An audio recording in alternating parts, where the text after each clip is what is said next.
महाराज जैसे संतों का सत्संग मिलता रहे, उनके अभाव में उनकी वाणी साधक संजीवनी, गीता दर्पण और कल्याणकारी प्रवचन साधन सुधा सिंधु बढ़िया बढ़िया स्वामी जी के जो ग्रंथ हैं उनको हम पढ़ते रहें और भगवान से प्रार्थना करते रहें कि हे प्रभु हमें सत्संग मिलता रहे। सत्संग करने से क्या होता है, सत्संग क्यों करें? तो संत कहते हैं कर ले उन संतन का संग तेरा खिल जाएगा रंग। कर ले उन संतन का संग तेरा खिल जाएगा रंग। तेरा खिल जाएगा रंग, तेरा सुधर जाएगा ढंग। तेरा खिल जाए 55 नंबर का पेज 55 नंबर चेतावनी। कर ले उन संतन का संग तेरा खिल जाएगा रंग। कर ले उन संतों का संग तेरा खिल जाएगा रंग। स्वामी जी महाराज का जीवन कैसा रहा? देखो स्वामी जी के लिए समझो ये पूरा भजन बनाया बजरंग जी ने। हर सबका हित करने के खातिर कमर कसी दिन रात। सबका हित करने के खातिर कमर कसी दिन रात। दिन रात कमर कस के लगे हुए स्वामी जी महाराज कहते, आप सोचते हो कि बाबा जी मौज करें? बोले आपके रविवार की तो छुट्टी होती है, हमारे रविवार की भी छुट्टी नहीं होती। और रविवार के दिन स्वामी जी जब चौमासा वगैरह होता, मैंने कई बार देखा, बोले थोड़ा थोड़ा आगे सरक जाओ, आज ज़्यादा लोगों के आने की उम्मीद है, तो रविवार के दिन तो थोड़ा ज़्यादा ही और भले ही बोलना पड़े। बताओ। और तीनों टाइम सत्संग करते थे, मौका मिलता तो चौथे टाइम भी सत्संग करते। तो सबका हित करने के खातिर कमर कसी दिन रात। सबका हित करने के खातिर कमर कसी दिन रात। अरे अपना कुछ भी स्वार्थ नहीं, अपना कुछ भी स्वार्थ नहीं। अरे बड़ी अनोखी बात कर ले उन संतन का संग तेरा खिल जाएगा रंग। कर ले उन संतन का संग तेरा खिल जाएगा रंग। ओ तेरा खिल जाएगा रंग, तेरा सुधर जाएगा ढंग। तेरा खिल जाएगा रंग, तेरा सुधर जाएगा ढंग।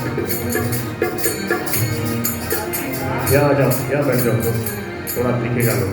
मथुर साहब जी को कुछ बात याद आई तो हमरा कुछ विशेष बात याद आवे तो छूट है, बढ़िया मिलजुल के सत्संग का आनंद लेना।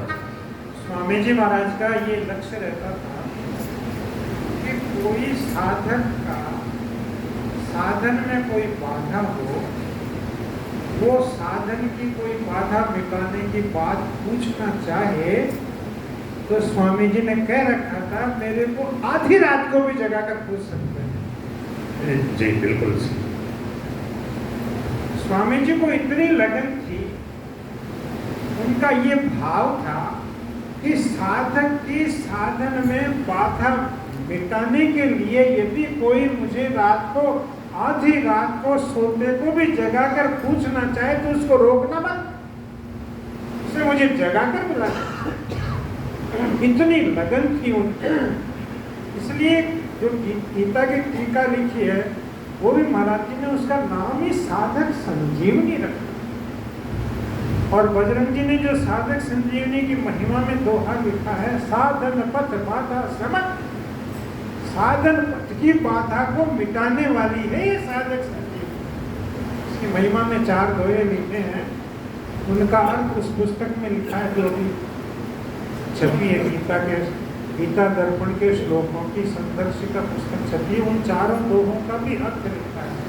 पुस्तक मिल जाएगी, अभी आपको सब लेके जाना और उसको ध्यान से पढ़ना। इन पुस्तकों को अवेयर कर रखना, कहीं रद्दी में मत बेच देना। पढ़ो नहीं पढ़ो तो भी उसको अवेयर कर रखना। सेठ जी, स्वामी जी महाराज सब ये कहते हैं कि गीता प्रेस की, गीता की, रामायण की पुस्तक पढ़ी पढ़ी भी कल्याण करती है, इसलिए उनको अवेयर कर रखना। गीता प्रेस की पुस्तक भी मिलेगी और वो संदर्शिका भी मिलेगी। निवेदन इतना है कि जिनको ये संदर्शिका कल मिल गई है वो दोबारा न लें और वो आज गीता प्रेस की दूसरी पुस्तक ले लें, और जिनको जो कल नहीं आए थे उनको वो संदर्शिका की पुस्तक लें। प्रणाम। बहुत सुंदर। महाराज जी कहते थे कि लोगों को बीच में जगा देना तो नाराज हो जाए, बोले बीच में जगा दियो, पर बोले भगवान की कृपा से मेरी नींद ऐसी है कि ते जगा दो, बात पूछ लो, फिर सो जाऊं, पट नींद आ जाए, 2 मिनट में पाछी नींद आ जाए महाराज जी की नींद से। अभी मैं रामसेव आश्रम गया था, एक हफ्ता रहा था। वहाँ पर मेरे को वो मिले जिन्होंने साधक संजीवनी लिखी है। महाराज जी ने तो बोली है, उन्होंने लिखी है। राजेंद्र जी धवन। राजेंद्र जी धवन वो बता रहे थे अपनी बात।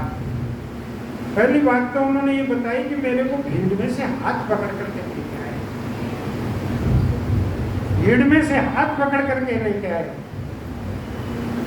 और जब तक वो रहे महाराज जी तब तक राजेंद्र जी उनके पास रहे, जो पुस्तक लिखाना चाहे वो लिखी उन्होंने।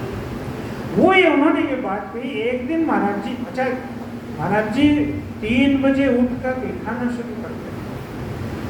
धवन जी से आने से पहले अपना निवृत्त होकर के बैठ जाते थे। धवन जी भी निवृत्त होकर स्नान ध्यान करके आते थे, आकर के महाराज जी लिखाते थे पूरी थे। एक बार क्या हुआ कि महाराज जी शयन में ही रहे और धवन जी आ गए। धवन जी के कई भी बात बता रहा हूँ, मुझे तो पता ही। उन्होंने कहा कि वो जब धवन जी आकर बैठ गए, थोड़ी देर प्रतीक्षा करी, जब महाराज जी की स्वतः ही आंख खुली, देखा तो उन्होंने तो आ गए धवन। उन्होंने कब आ गए? आपको जगाया नहीं मैंने। धवन जी ने कहा मैंने आपको जगाया नहीं। तो उन्होंने क्या कहा कि मेरे को जब आप ऐसी स्थिति में देखो तो जगाया मत करो, ये श्लोक बोला करो गीता में। स्थाने ऋषिकेश तव प्रकृत्या जगत प्रविश्यत अनुरज्यते च, और मन में ही बोलो तो मैं जग जाऊंगा। ये धवन जी की कही हुई बात कह रहा हूँ मैं, आपकी तरफ से कोई मिलावट करके नहीं। शब्दों में ये फेर हो सकता है, लेकिन इतनी उनकी तत्परता थी। उनकी नींद को तो देर लगती नहीं थी। उनको बस सोना है तो ऐसे सोते ही तो तुरंत अच्छी नींद आने लग जाती थी, और जगते थे तब तुरंत जग जाते थे। जैसे अर्जुन निद्राजयी थे, ऐसे ही स्वामी जी महाराज भी निद्राजयी। प्रणाम प्रणाम। देखो 50 वर्ष से भी अधिक 12 बजे से 5 बजे के बीच में पूरा स्वामी जी भजन करते थे। रात भर 12 बजे के बाद नहीं सोते थे। बताओ ऐसी दिनचर्या बता दो भैया, ऐसे विलक्षण महापुरुष तो नींद पे कितना कंट्रोल रहता। इसलिए जितनी ये पुस्तकें लिखाई गई हैं 3 से 4 के बीच में, सुबह ब्रह्म मेला में स्वामी जी की जितनी पुस्तकों का ये प्रचार प्रसार जो हो रहा है, गीता, साधक संजीवनी, साधन सुधा सिंधु, उस सुबह की ब्रह्म वेला में 3 से 4 के बीच में ये इतना बड़ा काम हुआ। वर्षों तक महाराज जी जो है अदम्य उत्साह से ये सेवा करते रहा। ज्ञान के दीप पुस्तक है, ज्ञान के दीप जले, उस पुस्तक के अंत में ये बात लिखी है महाराज जी ने। साधक की बहुत बढ़िया बात लिखी है।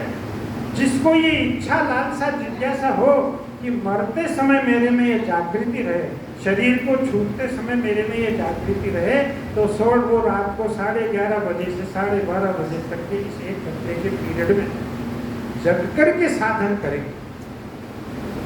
ये जो अर्धरात्रि का जो ये जैसे संध्या होती है, सुबह की शाम की संध्या होती है, ऐसे ही रात के 12 बजे में ये हमारे हिसाब से दिन बदल जाता, तारीख बदल जाती है।